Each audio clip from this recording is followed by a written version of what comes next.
काका, हुआ है शहर, ले आए खाद बीज। हाँ भाई, लेके तो आया हूँ, पर क्या कहूँ, महंगाई इतनी हो गई है कि समझ में नहीं आता है कि खेती करे कैसे।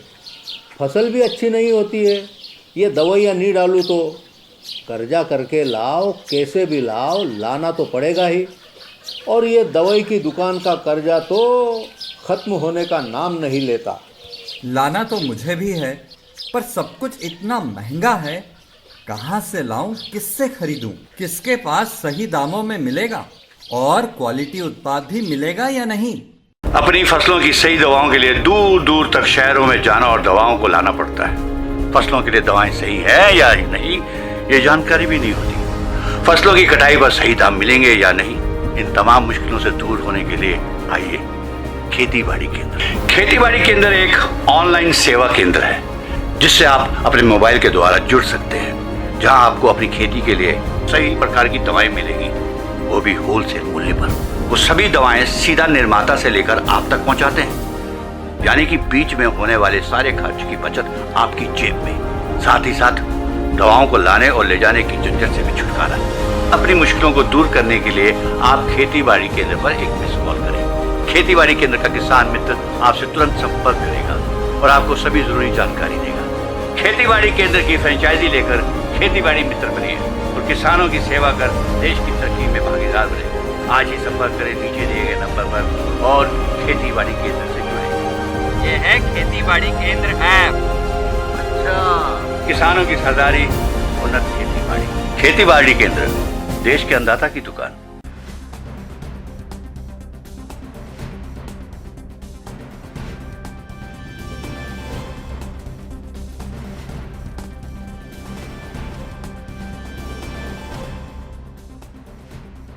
नमस्कार, स्वागत है आप सब। देख रहे हैं मिड डे प्राइम, आपके साथ मैं हूं ममता चोपड़ा। आज देश को मिल गया है नेशनल स्पेस एसोसिएशन, एक महत्वपूर्ण संघ जो देश के अंतरिक्ष क्षेत्र को नई दिशा दे सकता है। खासतौर पर प्राइवेट प्लेयर्स के लिए उन्हें इसके साथ जोड़ने में भी अहम भूमिका निभा सकता है। डालेंगे इस खबर पर नजर, साथ ही साथ जानेंगे कि लखीमपुर खीरी कांड में आगे क्या बात हुई है और आर्यन खान की बेल एप्लीकेशन को लेकर भी कोर्ट ने क्या कहा है। तो ये तमाम इस वक्त की डेवलपिंग न्यूज लेकर हम हाजिर हैं। तो आइए शुरुआत करते हैं बड़ी खबरों के साथ।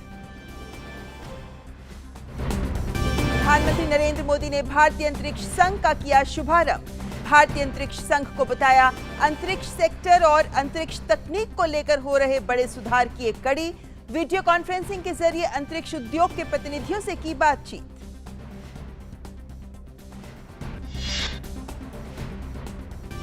किर्गिज दौरे पर विदेश मंत्री एस जयशंकर ने की अपने समकक्ष रुस्लान कजाकबाएव के साथ वार्ता। दोनों नेताओं ने की रक्षा और सुरक्षा सहयोग की सकारात्मक समीक्षा। भारतीय छात्रों की शीघ्र यात्रा और वीजा व्यवस्था की आवश्यकता पर भी हुई चर्चा।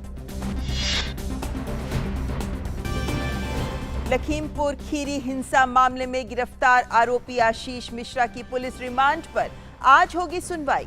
शनिवार को क्राइम ब्रांच के कार्यालय में 12 घंटे की पूछताछ के बाद गिरफ्तार आशीष मिश्र 14 दिन की न्यायिक हिरासत में। क्रूज ड्रग्स मामले में गिरफ्तार अभिनेता शाहरुख खान के बेटे आर्यन खान, अरबाज मर्चेंट और मुनमुन धनेचा को नहीं मिली राहत। जमानत याचिका पर बुधवार को होगी सुनवाई।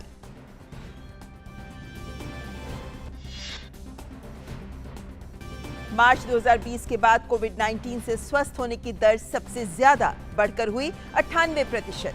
पिछले 24 घंटों में 18,132 नए मामले दर्ज, जो पिछले 215 दिनों में सबसे कम। टीकाकरण का आंकड़ा 95 करोड़ 19 लाख के पार।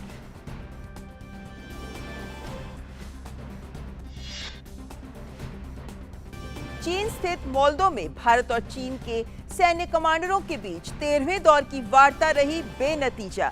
चीन ने बाकी बचे क्षेत्रों से तनाव कम करने के भारतीय सुझावों से जताई असहमति। अमेरिकी नौसेना प्रमुख एडमिरल माइक गिल्डे आज से भारत के 5 दिन के दौरे पर। गिल्डे अपनी यात्रा के दौरान भारतीय नौसेना प्रमुख एडमिरल करमबीर सिंह और कई नौसैनिक अधिकारियों और नेताओं से करेंगे बातचीत।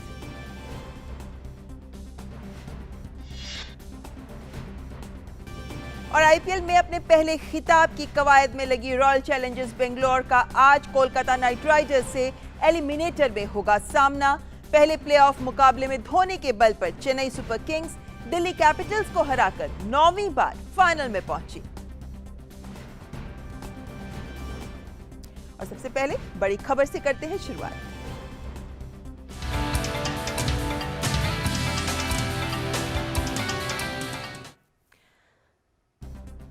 प्रधानमंत्री नरेंद्र मोदी ने आज वीडियो कॉन्फ्रेंसिंग के माध्यम से भारतीय अंतरिक्ष संघ का शुभारंभ किया और इस अवसर पर प्रधानमंत्री ने अंतरिक्ष उद्योग के प्रतिनिधियों से भी बातचीत की। पीएम ने कहा कि भारत में इतने निर्णायक सरकार पहले कभी नहीं रही। अंतरिक्ष क्षेत्र और अंतरिक्ष प्रौद्योगिकी में बड़े सुधार इसी कड़ी में हो रहे हैं। प्रधानमंत्री ने कहा कि देश में इतने बड़े पैमाने पर सुधार इसलिए हो रहे हैं क्योंकि आत्मनिर्भर भारत को लेकर सरकार का विजन स्पष्ट है। प्रधानमंत्री ने कहा कि भारत उन चंद देशों में शामिल है जिनके पास अंतरिक्ष क्षेत्र में एंड टू एंड टेक्नोलॉजी है और इसके जरिए अंतिम व्यक्ति का जीवन सुधारने में भी मदद मिल सकती है। आज अगर भारत दुनिया की टॉप की डिजिटल इकोनॉमी में से एक है तो इसके पीछे एक बड़ा कारण यह है कि हमने डेटा की ताकत को गरीब से गरीब को भी सुलभ बनाया है। इसलिए आज जब हम कटिंग एज टेक्नोलॉजी के लिए स्पेस को एक्सप्लोर कर रहे हैं तब हमें उस नागरिक को याद रखना है जो अंतिम पायदान पर खड़ा है।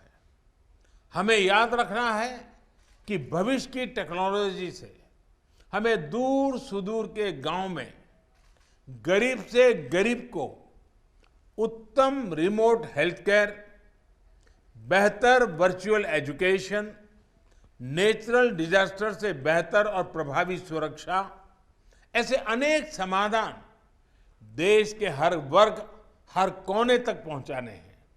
और हम सब जानते हैं कि इसमें स्पेस टेक्नोलॉजी का बहुत योगदान हो सकता है। और इस अवसर पर प्रधानमंत्री मोदी ने कहा कि भारत का अंतरिक्ष क्षेत्र देशवासियों को बेहतर मैपिंग, इमेजिंग और कनेक्टिविटी की सुविधा प्रदान करता है। हमारा स्पेस सेक्टर 130 करोड़ देशवासियों की प्रगति का एक बड़ा माध्यम है। हमारे लिए स्पेस सेक्टर यानी सामान्य मानवीय के लिए बेहतर मैपिंग, इमेजिंग और कनेक्टिविटी की सुविधा। हमारे लिए स्पेस सेक्टर यानी एंटरप्रेन्योर्स के लिए शिपमेंट से लेकर डिलीवरी तक बेहतर स्पीड। स्पेस सेक्टर यानी किसानों और मछुआरों के लिए बेहतर फोरकास्ट, बेहतर सुरक्षा और आमदनी। हमारे लिए स्पेस सेक्टर का मतलब इकोलॉजी की, पर्यावरण की बेहतर निगरानी, प्राकृतिक आपदाओं की सटीक भविष्यवाणी, हजारों लाखों लोगों के जीवन की रक्षा। और प्रधानमंत्री मोदी ने अंतरिक्ष प्रौद्योगिकी सुशासन में पारदर्शिता लाने में भी बड़ा योगदान दे सकती है, इस विचार को भी सामने रखा। स्पेस टेक्नोलॉजी को हमने last mile delivery, leakage free और ट्रांसपेरेंट गवर्नेंस का अहम टूल बनाया है। गरीबों के घरों, सड़कों और दूसरे इंफ्रास्ट्रक्चर प्रोजेक्ट्स में जियो टैगिंग का उपयोग हो, सैटेलाइट इमेजरी से विकास कार्यों की मॉनिटरिंग हो, फसल बीमा योजना के तहत तेजी से क्लेम सेटल करना हो, नाविक सिस्टम से करोड़ों मछुआरों की मदद हो, डिजास्टर मैनेजमेंट से जुड़ी प्लानिंग हो। हर स्तर पर स्पेस टेक्नोलॉजी गवर्नेंस के प्रोएक्टिव और ट्रांसपेरेंट बनाने में मदद कर रही है। और प्रधानमंत्री मोदी ने कहा कि सरकार एक भागीदार के तौर पर उद्योग, युवा इनोवेटर, स्टार्टअप क्षेत्र में मदद कर रही है और ऐसा करना जारी रखेगी। इसी के साथ ही ज्यादातर सेक्टर्स को निजी क्षेत्रों के लिए खोला भी जा रहा है और अंतरिक्ष क्षेत्र भी उन्हीं में से एक है। प्राइवेट सेक्टर के पार्टिसिपेशन को फैसिलिटेट करने के लिए देश ने इन स्पेस की स्थापना भी की है। इन स्पेस सेक्टर से जुड़े सभी मामलों में एक सिंगल विंडो इंडिपेंडेंट एजेंसी के तौर पर काम करेगी। इस सेक्टर के प्लेयर्स को, उसके प्रोजेक्ट्स को और गति मिलेगी। और अब बात ताजा खबर की।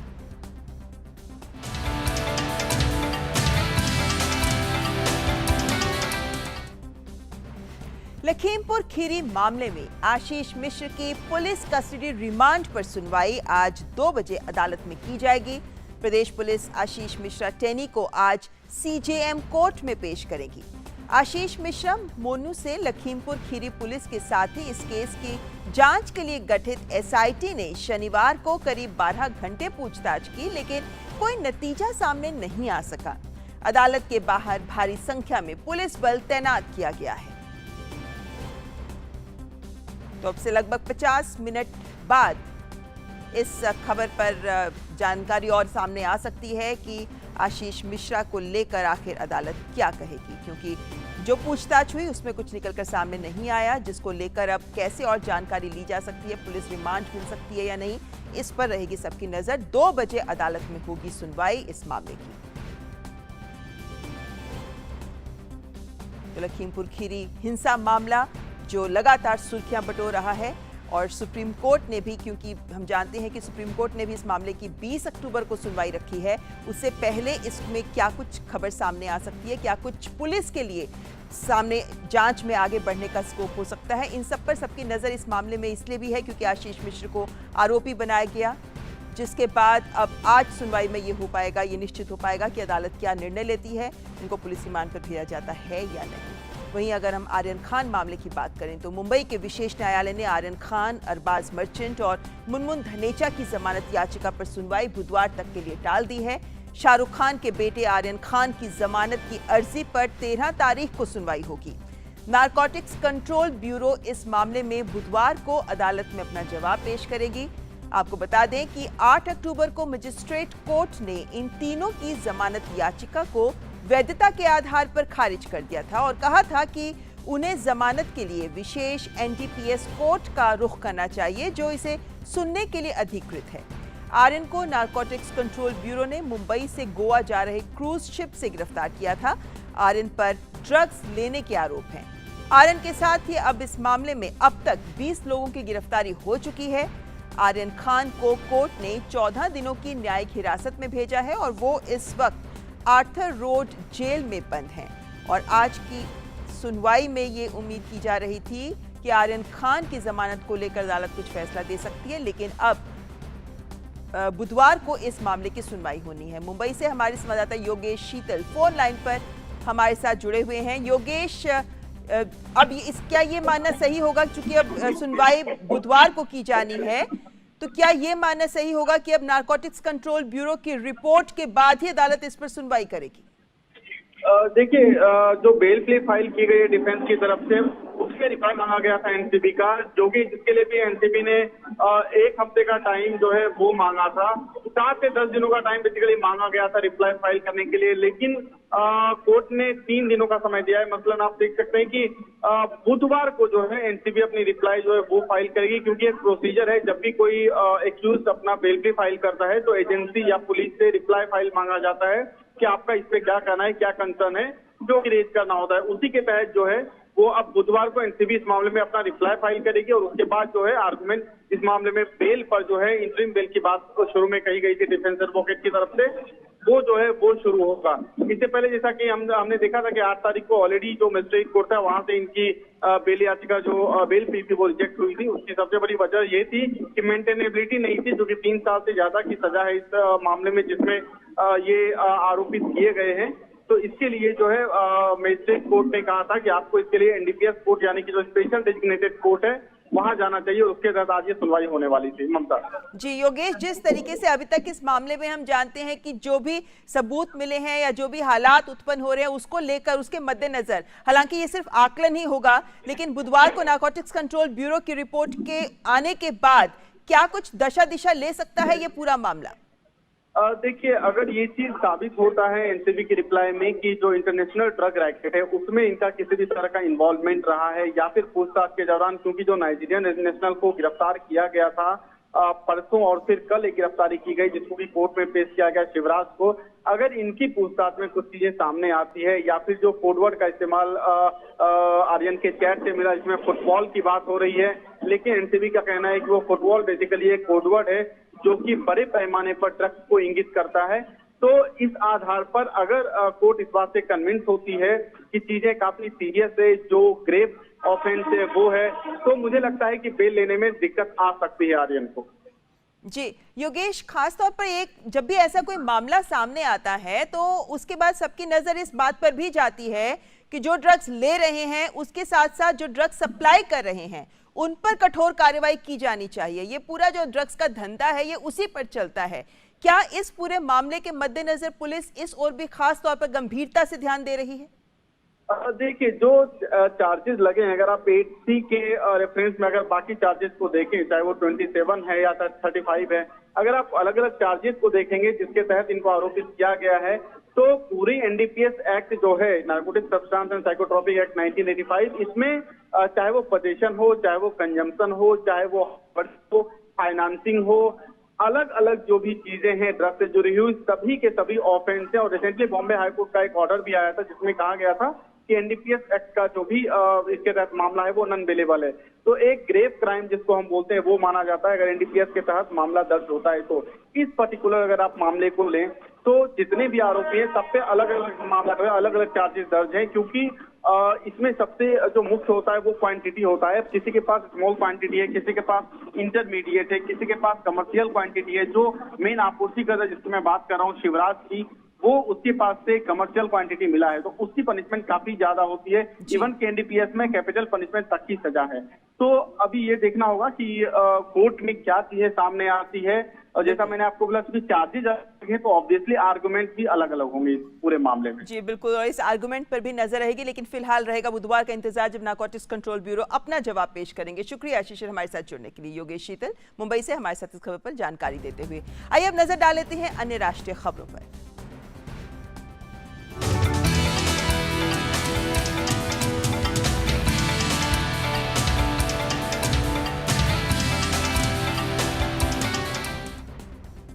और खबर जम्मू कश्मीर से, जहां अनंतनाग और बांदीपोरा जिलों में सुरक्षा बलों और आतंकियों के बीच मुठभेड़ चल रही है। दोनों जगहों पर सेना ने एक एक आतंकवादी को मार गिराया है।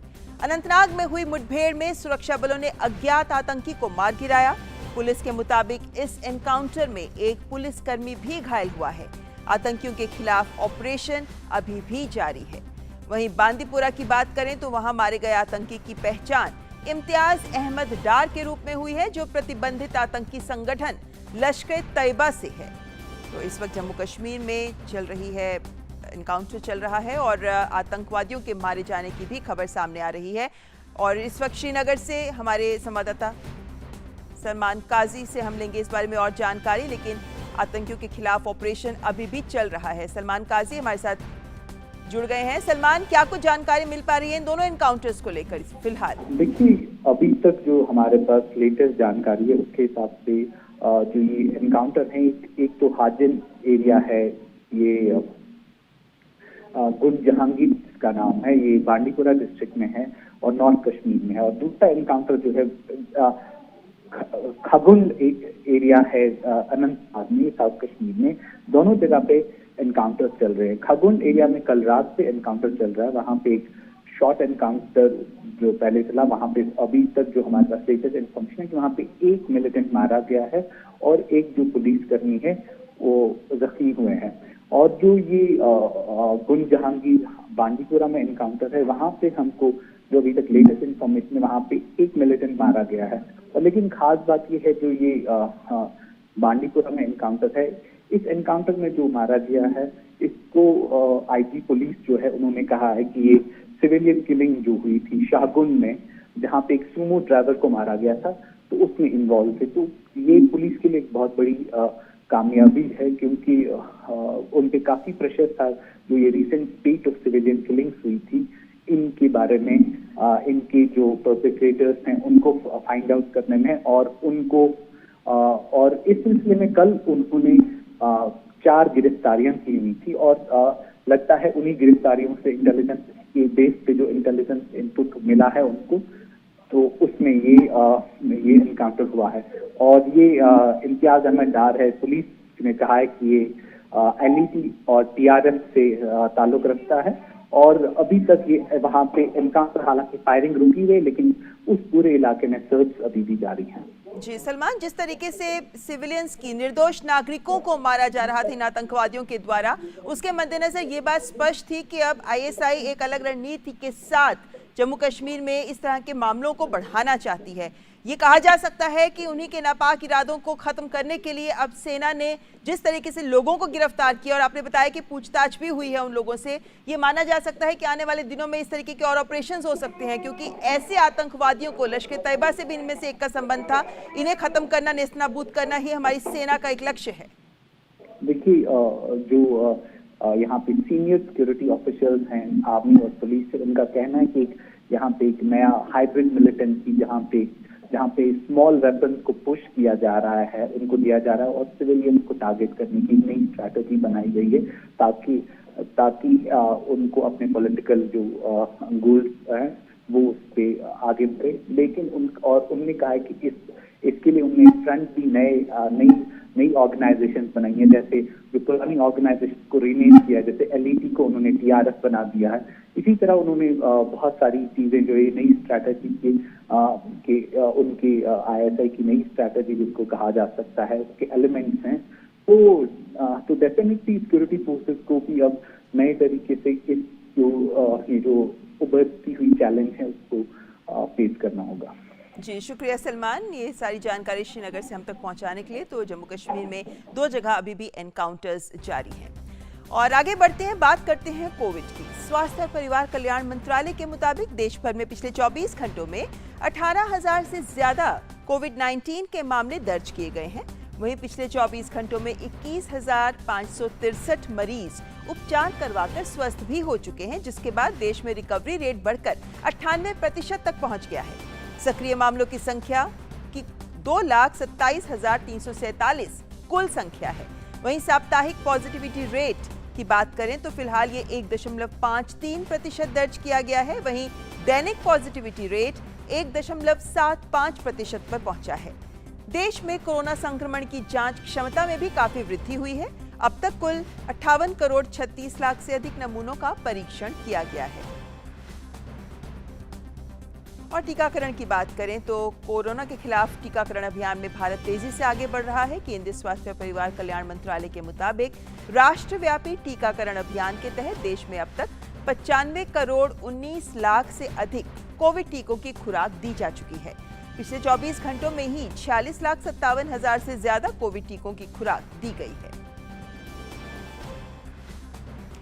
आज लोकनायक जयप्रकाश नारायण की जयंती है। प्रधानमंत्री नरेंद्र मोदी ने लोकनायक जयप्रकाश नारायण की जयंती पर उन्हें याद किया। ट्वीट के जरिए प्रधानमंत्री मोदी ने कहा कि लोकनायक जेपी को उनकी जयंती पर श्रद्धांजलि।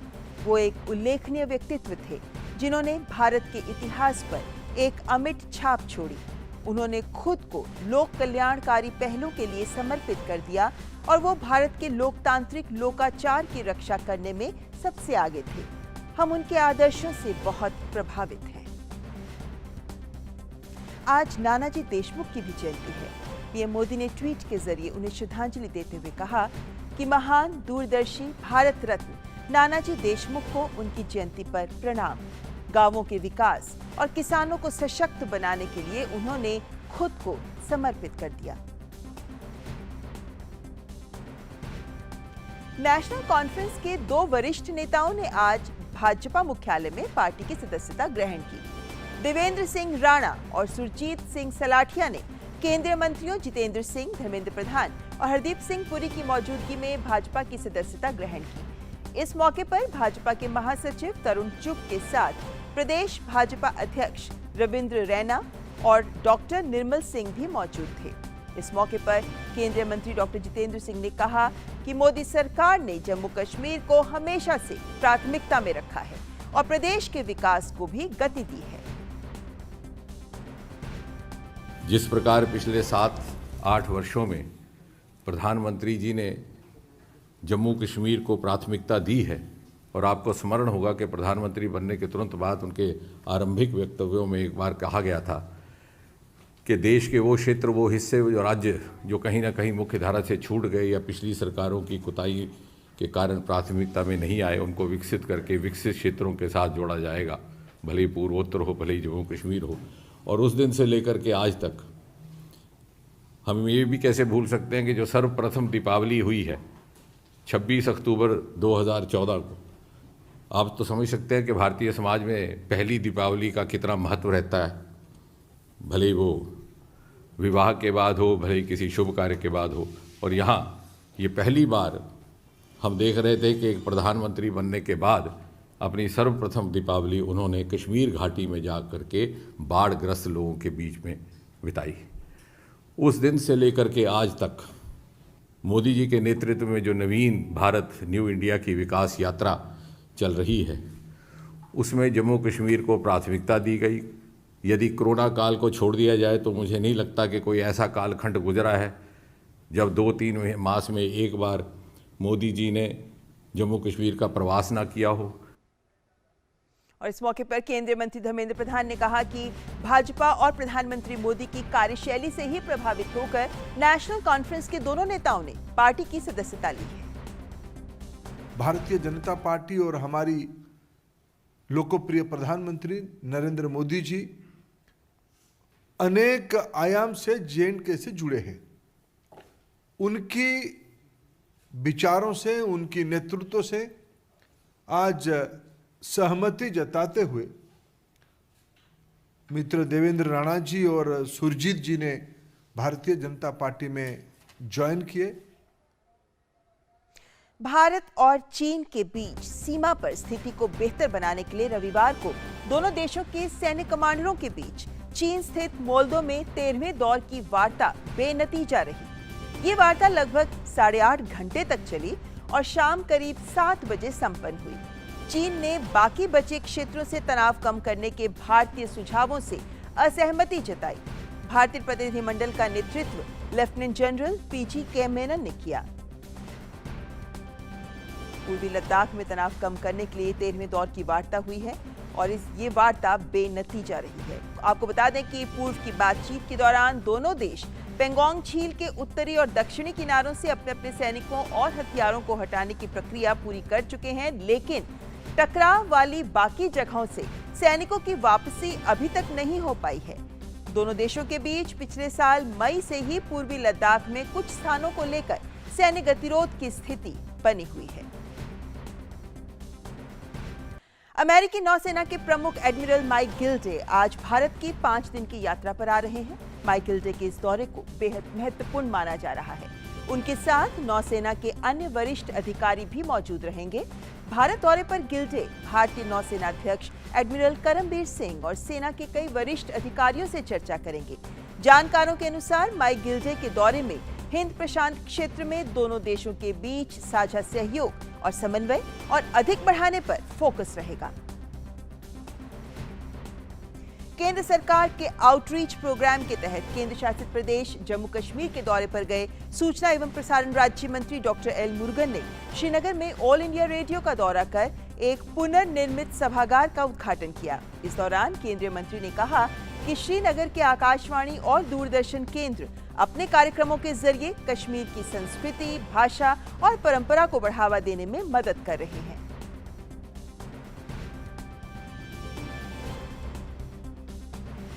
AIR Srinagar has been playing very important role since last several decades. On one hand, it has acted to provide quality broadcast services to the people of Kashmir. Considering the diverse nature of languages being spoken here, regular programs in these languages like Kashmiri, Gujri, etc. are also broadcasted. This rich culture of Kashmiri, its language, art and tradition have been given a widest possible canvas by our Doordarshan and All India Radio at Srinagar. और केंद्रीय मंत्री ने सीमा पार से पड़ोसी देश द्वारा शुरू किए गए दुष्प्रचार का मुकाबला करने में अपनी भूमिका निभाने के लिए आकाशवाणी और दूरदर्शन केंद्र श्रीनगर की सराहना की। All India Radio Srinagar pivotal role in connecting the people of Kashmir is noteworthy. During the floods of 2014, during the Corona time, and in many other such occasions and such situations, All India Radio Srinagar has stood tall and delivered. Being in the border area like Kashmir, it also has to continuously stay alert and counter the false propaganda and projection by our neighboring adverse countries and save our youth from falling victim of those false propaganda. और mid day prime में आइए रुख कर लेते हैं कुछ अंतर्राष्ट्रीय खबरों पर।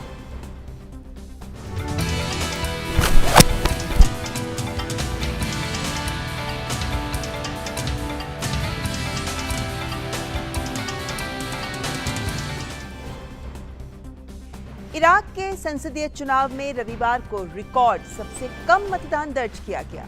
कई मतदाताओं ने राजनीतिक नेताओं और 2003 के बाद लाई गई लोकतांत्रिक व्यवस्था में विश्वास खो दिया है।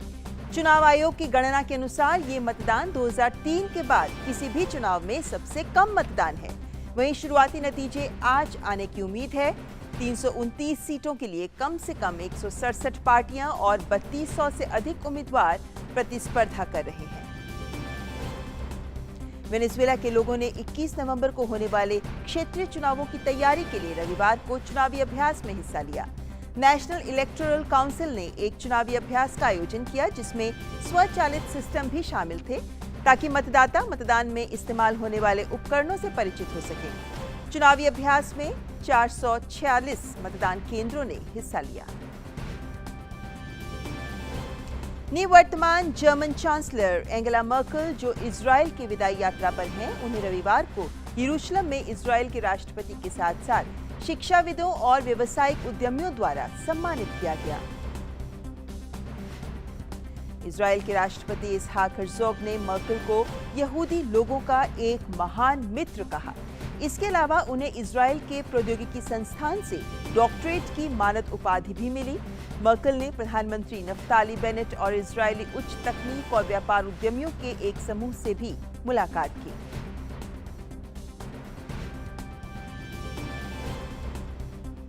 स्पेनिश कोस्ट गार्ड ने अटलांटिक महासागर में फंसे 36 प्रवासियों को ग्रैंड कैनरिया द्वीप तक पहुंचाया। महिलाओं और बच्चों सहित प्रवासियों को कैनरी द्वीप से 6 मील दूर बचाया गया और अर्गुइनगेन बंदरगाह ले जाया गया।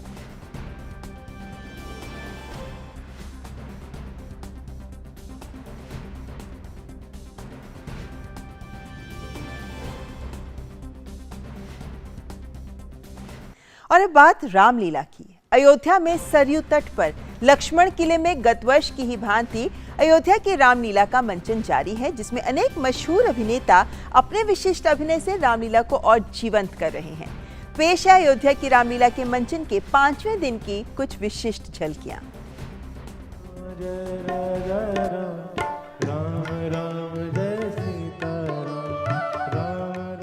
पिता के वचन के पालन में वल्कल वेश धारण कर जब मर्यादा पुरुषोत्तम श्री राम, सीता और लक्ष्मण वन गमन करते हैं तो अयोध्या सूनी हो जाती है।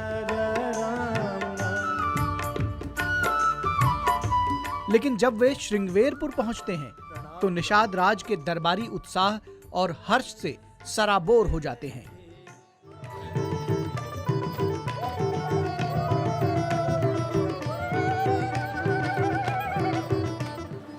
वनों के कंद मूल फलों का भोग लगाइएगा। जैसी आपकी इच्छा निषाद राज जी। मुझसे कहा था सुमन, तुम जाकर इन्हें गंगा स्नान करा के। रामलीला के 5वें दिन रामायण के अत्यंत विशिष्ट प्रसंग का मंचन हुआ, जब वन गमन के रास्ते में प्रभु श्री राम को गंगा पार करनी पड़ती है और गंगा पार कराने के लिए नाव लाने से केवट इनकार कर देता है। यदि आप चरण नहीं धुलवाना चाहते हो तो मैं एक उपाय और बताता हूँ प्रभु। मांगहि नाव न केवट आना, फिर उसी केवट द्वारा तारनहार और भवसागर के खेवनहार को गंगा पार कराना अनेक गूढ़ संदेश भी देता है। ये आपके लीजिए केवट जी। ना ना ना, उतराई प्रभु, उतराई कैसी? उतराई तो मैं पहले ही ले चुका हूं प्रभु। आपके चरणों को जब मैंने धोया था, उससे बढ़कर उतराई मेरे लिए क्या हो सकती है प्रभु? आप भी एक मल्लाह और मैं भी एक मल्लाह। कभी मल्लाह से मलाई या उतराई लेता है प्रभु। ननिहाल से वापस आने पर भरत और शत्रुघ्न को कैकई हट, पितृशोक और राम वन गमन विस्मित कर देता है।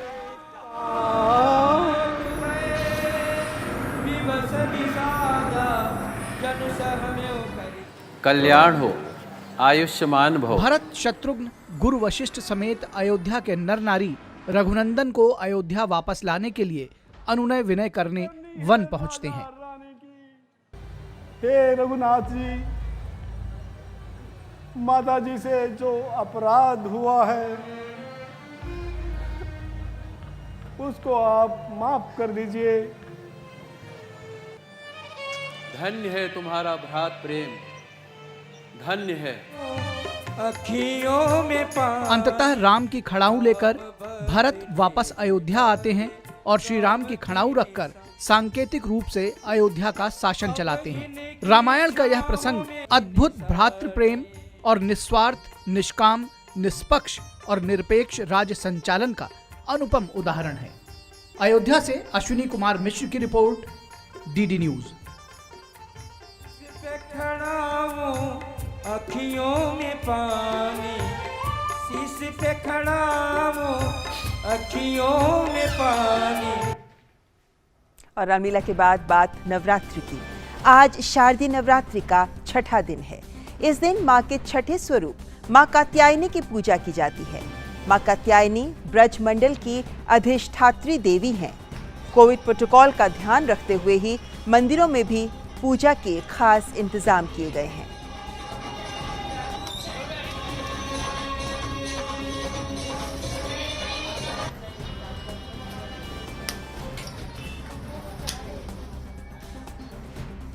और नवरात्रि की शुभकामनाओं के साथ मिड डे प्राइम में आज बस इतना ही। हमारी पूरी टीम को दीजिए इजाजत। नमस्कार।